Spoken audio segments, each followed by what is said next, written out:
Welcome to Pick Up and Deliver, the podcast where I pick up my audio recorder as I head out for a walk and deliver an episode to you while I stroll around. I'm Brendan Riley.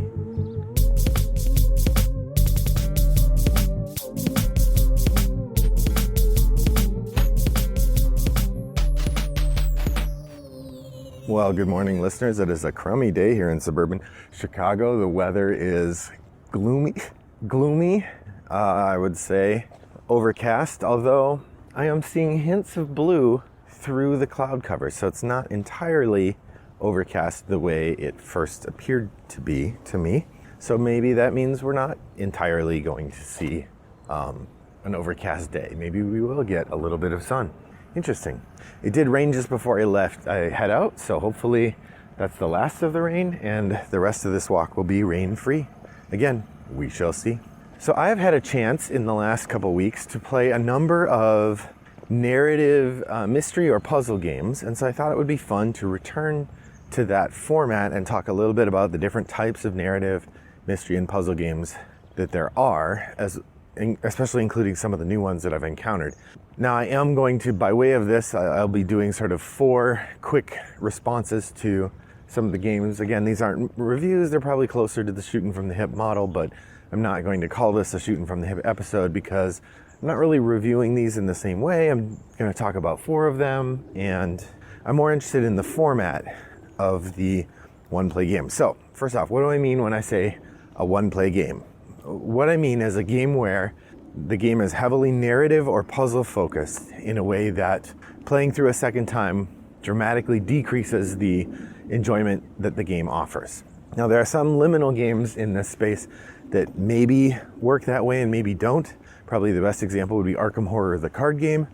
For people who enjoy that game, the first playthrough is a narrative experience.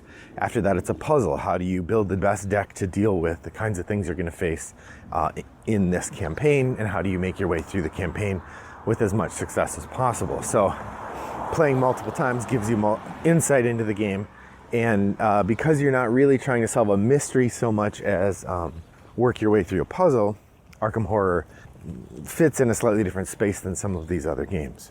By contrast, there are a number of games where you're solving a mystery. The one most often mentioned on this podcast is Sherlock Holmes Consulting Detective, but there's also Detective, a Modern Crime Story, and there's a bunch of them, right? And these games are one-play games in such that once you know the answer to the mystery, you can't really play them again.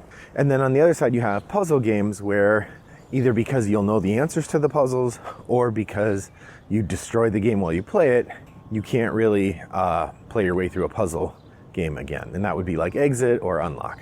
So the games that I've played a lot, I've already talked about a number of times here, but over the last couple weeks, I got a chance to play two different mystery games, one sort of narrative game that has some mystery in it, and one straight up puzzle game.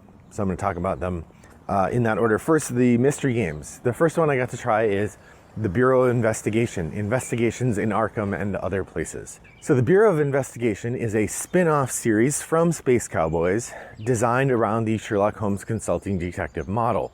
You get a map, you get a directory, you get a newspaper, maybe you get 1 or 2 other small artifacts, and you get a casebook. The casebook is full of written entries that tell you about the mystery, and you resolve those written entries by going to places. You choose a place where you're going to go, and that gives you the entry number for the specific thing you're exploring. And playfield is very similar to Sherlock Holmes Consulting Detective, but the stories, particularly for this box set, and it looks like this is going to be the beginning of a series, for this box set, the stories explore H.P. Lovecraft, the mythos of his stories. So the first one that we played takes place in Arkham and involves a variety of different things that sort of happen at the beginning. Now, there are a couple differences in the way Bureau of Investigation works over, say, Sherlock Holmes Consulting Detective. The 2 main ones are, in Consulting Detective, you get to spend as much time as you want working on a case. For the most part, the Baker Street Irregulars might have an episode or 2 where you have a limited number of moves. But generally, you get to decide how many leads you want to follow, and then at the end, you compare the number of leads that took you to the number of leads that Sherlock Holmes took, and you lose points for every one that you took beyond the ones he took. in Bureau of Investigation, at the beginning when you're given your prompt by your bureau chief, they tell you how many leads you can investigate. And that number is hard and fast. Once you've done that number, you have to stop. So instead, the points are awarded based on how well you solve the mystery.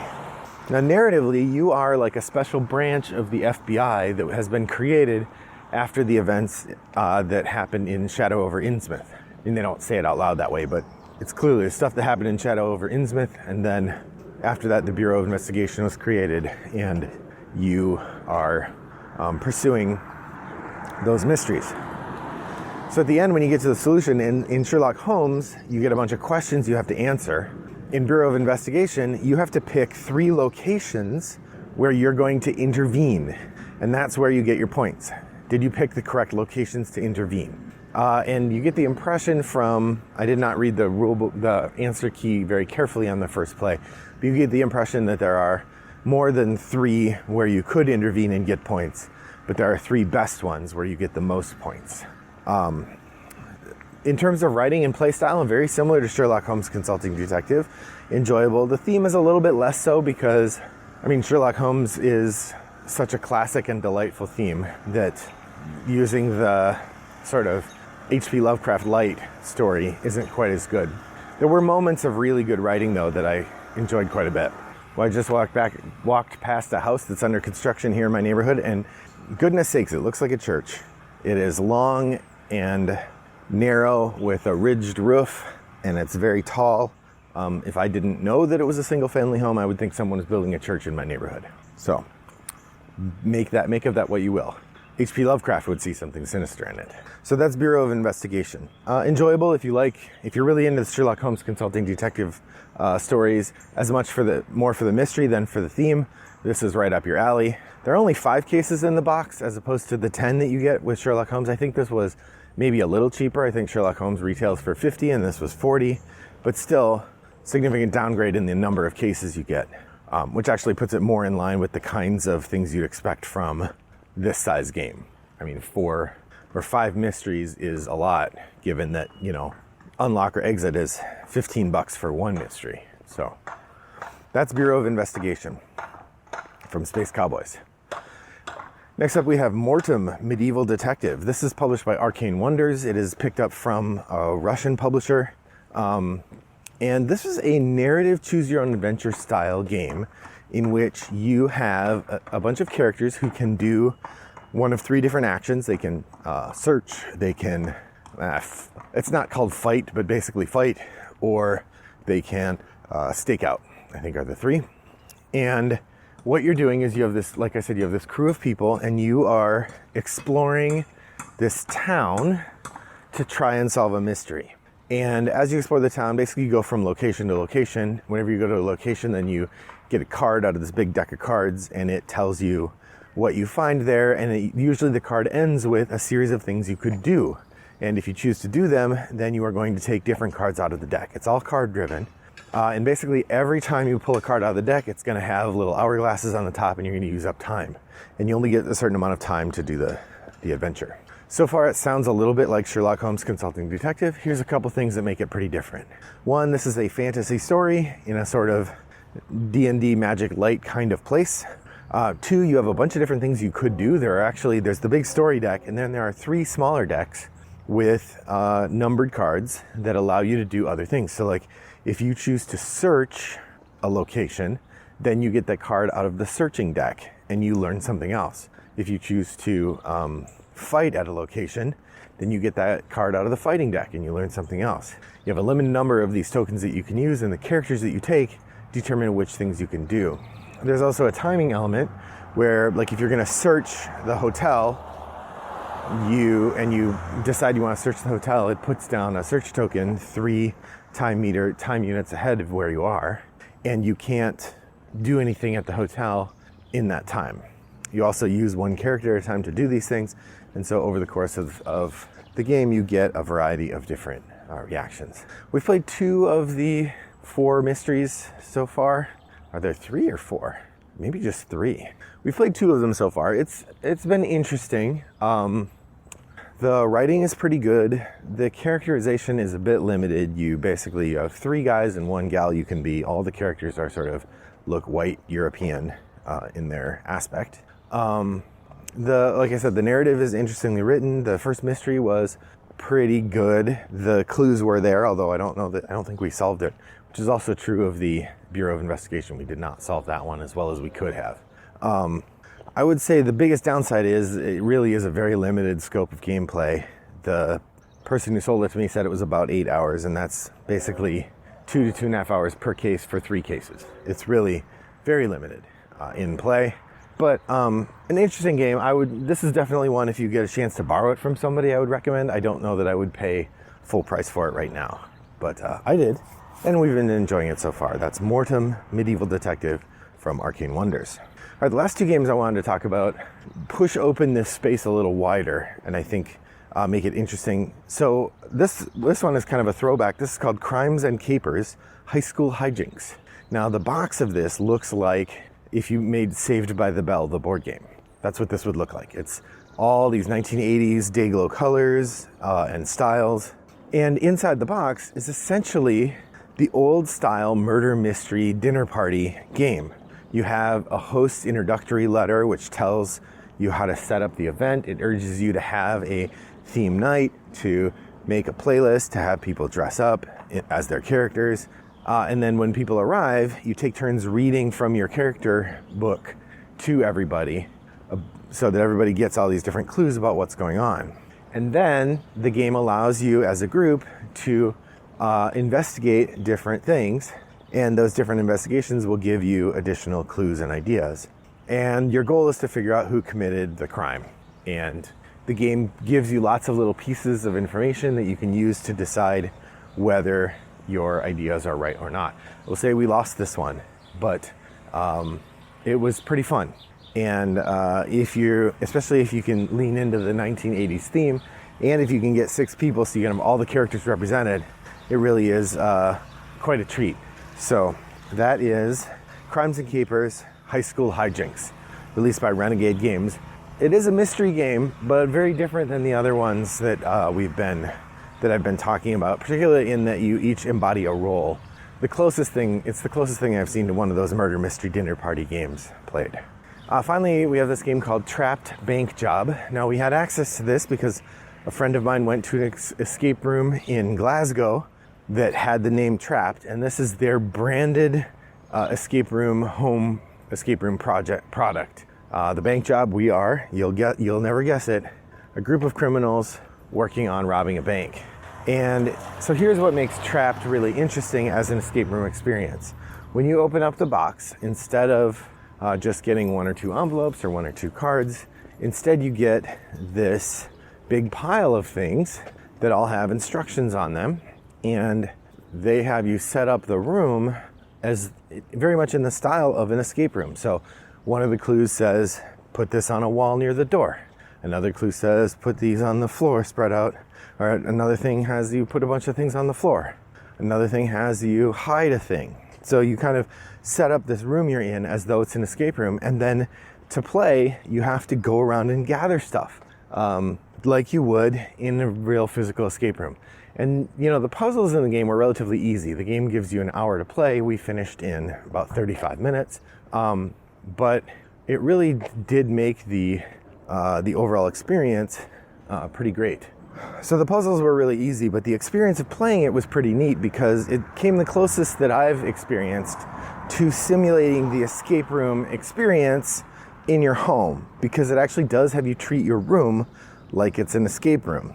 Now there were a few kinks that made that not work right. One of the things is they give you these things to stick stuff on the wall, and most of those didn't really work very well, so we had a couple things get lost down behind stuff. There's also a thing where you have to kind of have forced, like a forced delusion, where a player will intentionally, you have to go hide something and then pretend you don't know where it is because you're not supposed to know where that is, so everyone else can look for it, but you can't. So that breaks the illusion a little bit. But overall, the puzzles were interesting, and the gameplay experience was, like I said, much more like an escape room where everybody gets up and runs around, and there's a bunch of different puzzles to work on all at the same time. Whereas, like in an escape room that you might play an unlock or an exit, there's really one or maybe two puzzles to work on at any given time, and it's far less likely to be very satisfying in terms of giving you that authentic escape room experience. So I'm not sure how widely these are available. Like I said, my friend bought this in Glasgow at the gift shop of the escape room that he played there. This one's called Trapped. I noticed on Board Game Geek there were 2 or 3 different ones. They come in a kind of envelope, and you can only play them once because you destroy some components while you're doing stuff with them. That's Trapped Bank Job is the one we did. So those are a few different new one-play games that I've had a chance to try out in the last couple weeks. I did have an opportunity to play one more one-time play game. This friend, while he was in Glasgow, Paul, by the way, hi Paul, also purchased Damien for Time Stories. Now Damien, part of what I really enjoy about this genre is the number of different ways that the one-play game gives you to experience the story. So while I was in Glasgow, this friend of mine also purchased, he found it at a game shop, Time Stories Revolutions Damien. Now Time Stories Revolutions is the name of the second series of Time Stories, which they released 2 games for, and then it promptly fizzled, and I think no one's going to get to play it again. But before they released the second one, or the third one, they released this promo game called Damien, which was a shorter experience. Instead of being like 3 hours, it was like 1, in which you played a mini Time Stories game to kind of get ready for the Time Stories game that you'll play when the next box set came out. Now, of course, they didn't actually release the next box set, and I don't know that they ever will, because the second series of Time Stories has been very poorly received. So even those of us who enjoy it, I'm not sure whether they would release it or not. But in this one, you play a group of school children trying to find your missing friend, Damien, and each school child has different skills. And again, it's very much like the other Time Stories Revolution tales, except shorter. And it was fine. Honestly, most of our assessment was the original Time Stories was so much more fun, so much better. It's real disappointing to have Time Stories in this form. It's just not as good. So what other one-time play games do you enjoy? Have I missed any of the formats that are out there? What other new formats have come out that you haven't gotten to try yet that you think I'd like?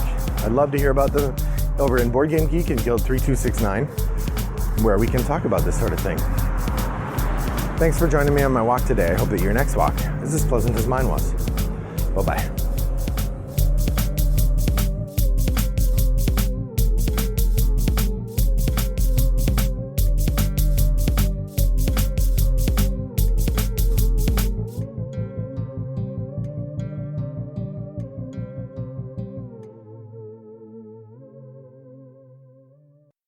Brought to you by Rattlebox Games.